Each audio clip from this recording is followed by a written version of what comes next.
Hi guys, welcome back to the channel. Today we are out in Montego Bay and we're giving you an update on the construction of the Unico Hotel. Now this development is a 451 room luxury hotel. Now what always surprises me with this development is look at how tall these buildings are.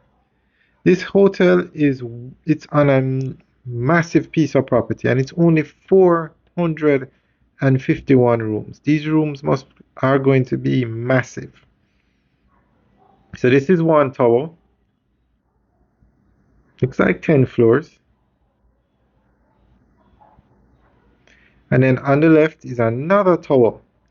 Now the same company that operates the Unico operates the Hard Rock Hotel and Casino. And the land that the Hard Rock is going to be built on is not as big as, well, it doesn't appear to be as big as this property.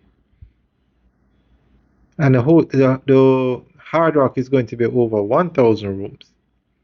And this is the second tower now, or I should say second building.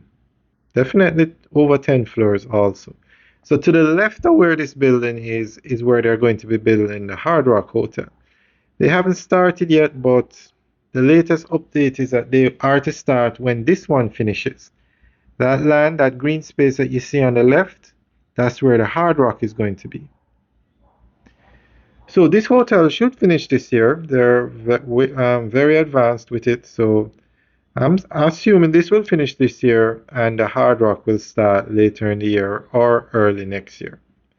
Now, this entire strip where this hotel is located is part of the Elegant Corridor. But this strip is going to have some of the newest and largest hotels in Jamaica. The Hard Rock Hotel and Casino is coming, Unico is being built, and Moon Palace is going to be built to the right of this hotel. And this area is also going to be like a mini Las Vegas strip because the Hard Rock is going to have a casino and the Moon Palace Grand Montego Bay, that's the official name, is going to have a casino. And I must say, this area has one of the nicest beaches you will find in Jamaica. And to think this land was owned by the UDC and just put down for so many years, decades, just put down. And now it's being developed and it's turning into a major tourist corridor in Jamaica. That road we're looking at is the Northern Coastal Highway, and it's going to be expanded to 4 lanes to accommodate all these hotels and the increase in traffic going into Montego Bay. Alright guys, enjoy the tour. Let us know what you think about the size of this development. Alright guys, have a good day.